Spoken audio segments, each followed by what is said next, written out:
Satan, Prince of this World.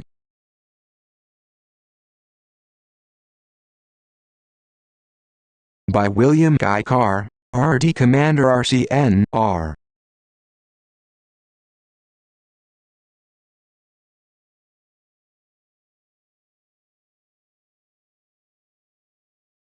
Preface.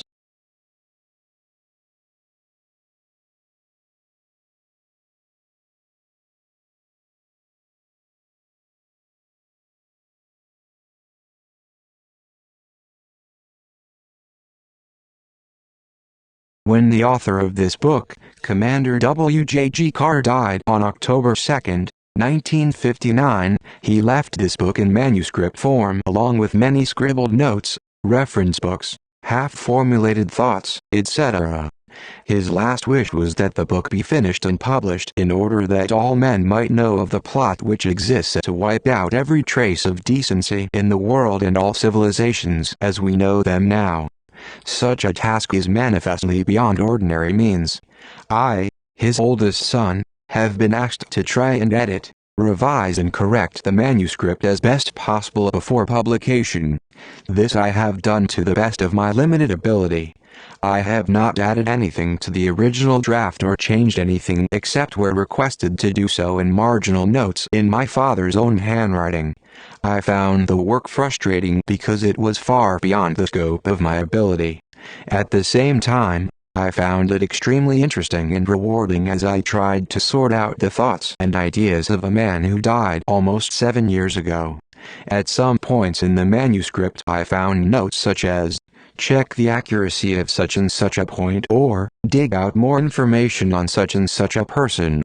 On each occasion, I deleted the point queried completely, for it was always my father's strong belief that nothing should ever be written until completely proved out in the light of existing knowledge. Since I do not have the necessary sense of values to decide what information should or should not be used in such cases, I felt safest by leaving the information out completely.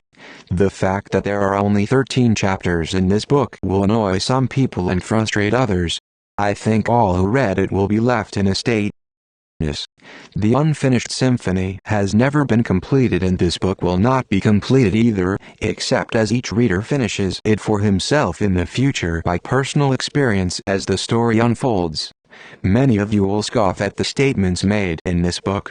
Many will toss it aside as the ravings of a madman. Some will be unable to finish the book because it will arouse anxieties and fears that cannot be faced. But many others, and I hope that they will be in the majority, will find in this work the answers to some of the most perplexing of the problems that have faced men since the beginning of time and provide material for pondering possible solutions to the future.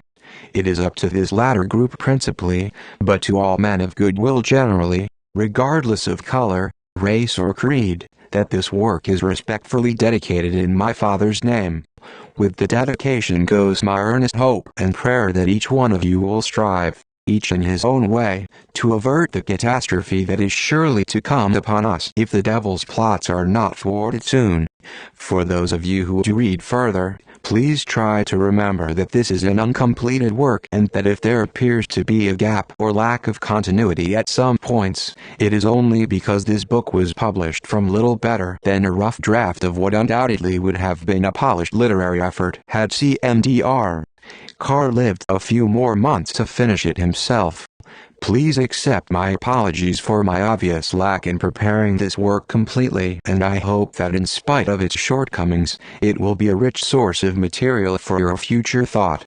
Even more, that it will be the inspiration for future good work to continue the author's efforts to tell the truth and shame the devil. If we all work together, perhaps with the help of our Creator, we shall be able to make the world just a little more like God intended that it should be. And fraternally yours, signed W.J. Carr, Jr., Lima, Peru, June 2, 1966.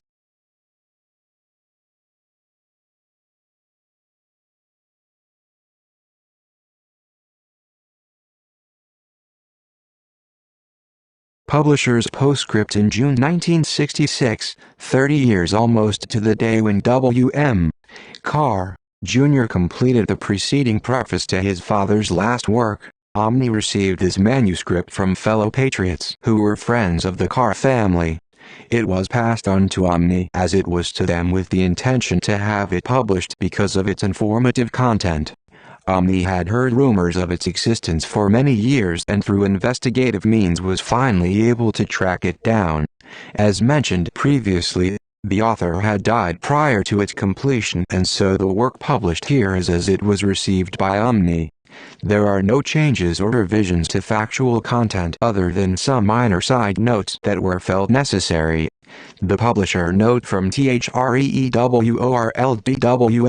webmaster read this book with an open mind. There will be many things stated which are obviously outdated, or progress has been considerable since penned many years ago. That said, it will provide a perfect framework for understanding what is happening in this world as we enter a tumultuous period leading up to World War III. Without giving the plot away, what we see happening on Earth is a physical manifestation of a battle happening in the ethereal world. This book will explain that context further. Once understood, you will understand why the coming Third World War is inevitable. Michael B. Hopp, 3 World Wars webmaster.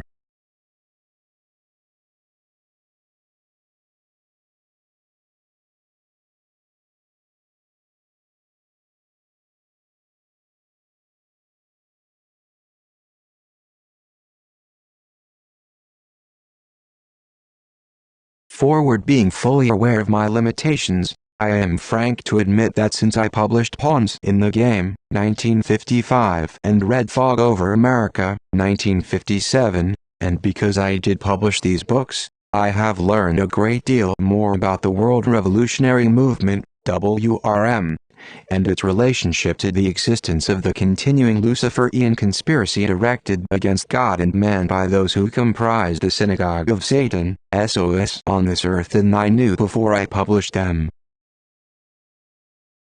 A wealth of additional information has come in from a great variety of people of all classes, colors, and creeds.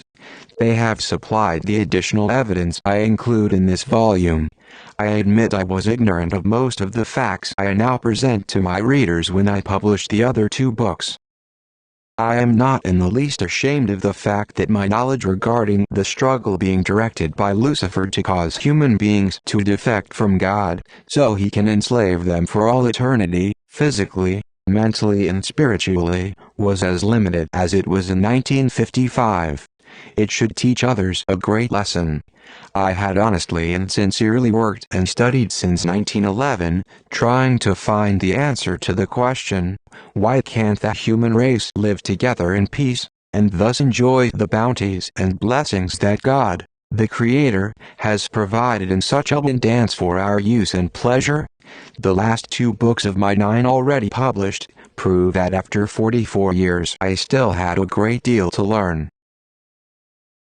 I feel I would be remiss in my duty to God and my fellow man if I did not make this additional information public. I know the enemies of God will ridicule me and point out statements published in the other 2. I publish what I believe to be the truth. I never claimed inviolability. To err is human, to forgive, divine. In fairness to myself, I wish to state that the only real mistake I made was that I had been unable to tie in the supernatural relationship of the Luciferian revolt in heaven with the world revolutionary movement as it is being conducted today. I blamed the international bankers, selfish international capitalism, Nazism, and communism as the root causes of our evils. I knew, deep down in my heart, that wars and revolutions were planned years and years ahead, and designed to ultimately bring about the destruction of all existing forms of government and religion in order that a totalitarian dictatorship might be imposed on what is left of the world's population after the last social cataclysm has ended. But I didn't know for certain, as I feel sure I know now, that the WRM is an exact replica of the struggle Lucifer and his followers put up for control of the universe in that part of the celestial world we know as heaven. I called my last book Red Fog Over America because I was fully aware of the fog of propaganda put out by the forces of evil for the purpose of preventing the vast majority of people from finding the truth. I thought I had penetrated that fog. I was mistaken. The additional evidence and information I submit to my readers in Satan, Prince of this world, proves that I had groped my way only to the outer fringe of the fog of lies and deceits which are the stock in trade of those who comprise the synagogue of Satan and put the devil's Luciferian conspiracy into effect upon this earth.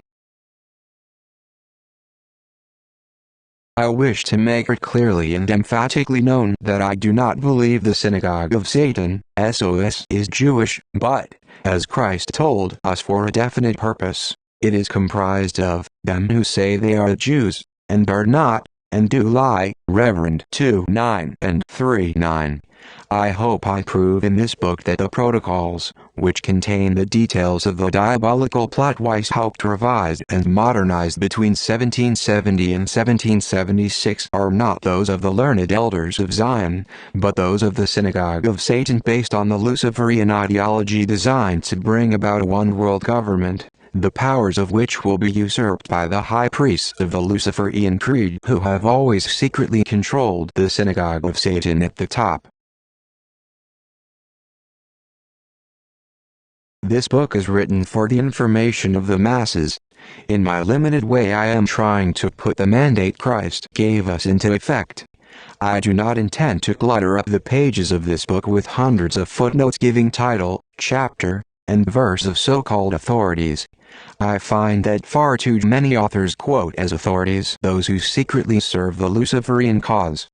I shall ask my readers to accept what I publish as being what I believe to be the truth. As proof of my sincerity, I mention that I have previously had published 9 books and hundreds of articles of nonfiction so far, without being proven to be in serious error. I have fully and completely renounced all mercenary considerations. While studying, conducting investigations and writing my books, I have never accepted financial aid, neither have I any desire to benefit financially as the result of my work. I have used the income received from my labors and writings first to provide for my family, and then to continue further study and research. When my family were able to go on their own, I turned my work and records over to the Federation of Christian Laymen to be used entirely for educational purposes. My wife and I live on the pensions I receive for physical disabilities received during service in World Wars I and II. I fully realize that the devil's agents have it unpopular to believe in the Bible. I know it isn't the thing to believe in hell or a devil. I know I shall be ridiculed because of what I write, but I know that what I write is the truth.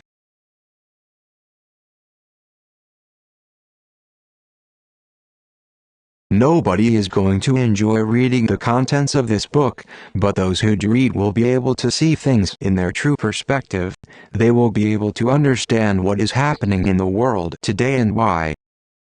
What I am about to say will sound strange coming from a man with a war record such as mine, but because wars and revolutions forced upon the masses, Goyim, are the means by which the synagogue of Satan intend to make those they plot to subjugate destroy their own forms of governments and religion so they can be enslaved under a Luciferian dictatorship. Obviously, the only way to prevent them carrying out this diabolical plan through to its logical conclusion is to refuse to become involved in any more wars and revolutions under any circumstances. This would require individuals to practice passive resistance to authorities who would force them into war. I once held all conscientious objectors in contempt. I considered them cowards, traitors to their country, people who failed to appreciate the benefits citizenship gave them. But I realize now, after studying the Luciferian conspiracy from all angles, what God really meant when He gave us the command, "Thou shalt not kill." He didn't qualify this command by saying killing on a mass scale, i.e., wars and revolutions, can be justified. Weishaupt's revised version of the age-old conspiracy says that wars and revolutions shall be forced on the Goyim, so that those who direct the conspiracy to usurp world domination shall proceed towards their goal in peace. They make us fight while they sit back and cheer us on from the sidelines. Then again Weishaupt said that those who direct the conspiracy shall arrange makers, so that not even the nations who are victorious in a war shall benefit or annex additional territory. Can any informed person deny that this policy has not been followed to the letter in World Wars I and II? But on the other hand, communism has been built up in size and strength until it is equal in power to the rest of the world. It is true that in the revolutions fomented to put communism where it stands today, the masses, Goyim, were made to fight each other, but those to usurp power, like Lenin, never got involved in actual fighting except by accident. It is another strange fact that if top-level agenters of the synagogue of Satan got caught while engaged in subversion and or fomenting revolutions, they were never shot but invariably imprisoned only to be subsequently released so they could continue their subversive activities, as I have proved in my previous books. I now believe God intended man to protect his own life against an aggressor, to protect his wife and family and his home, but I believe extending this principle or natural law to national and international levels was undoubtedly part and parcel of Luciferian conspiracy. Soldiers and police are in the first instance supposed to preserve law and order and protect the weak from criminal elements who refuse to accept natural laws adopted by civilized society. This is the reason only the king and or ruler was supposed to exercise force to maintain law and order. If he abused his rights, the people could set things to right as was done by the Magna Carta, but under God's law it was never intended they should destroy dynastic rule. The protocols boast that by leading the Goyim into making this mistake they caused them to abandon their only protection against those who claimed to deliver them from their old oppressions in order to lead them into the new subjection of a totalitarian dictatorship.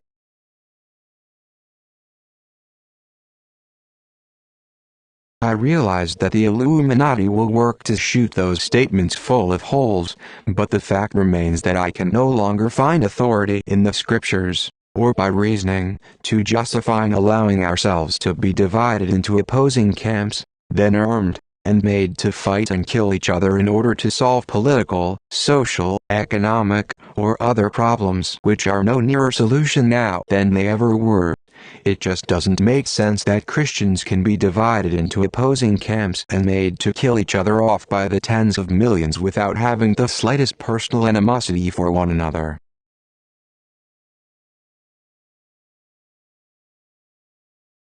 To return the passive resistance, Gandhi was doing a great job using this principle, so he was assassinated.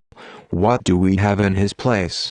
A man who says he is neutral, but in reality helps the synagogue of Satan maintain a balance of power so that when the Goyim are thrown at each other's throats again in World War III, the sides will be more or less equal and therefore able to fight a more prolonged and destructive war. It would seem to me that we could become heroes defending a principle, such as passive resistance, even if doing so caused us to suffer death at the hands of those who serve the synagogue of Satan. It seems to me that it would be better to die expressing our faith in God than in physical combat with others who are our spiritual brothers, and people who should be our friends. In support of the above statements of opinion I quote 2 Kings 7:4, P.S. 44:22, Matt 10:28, Luke 12:4, Rome 8:36, Jaws 5:6.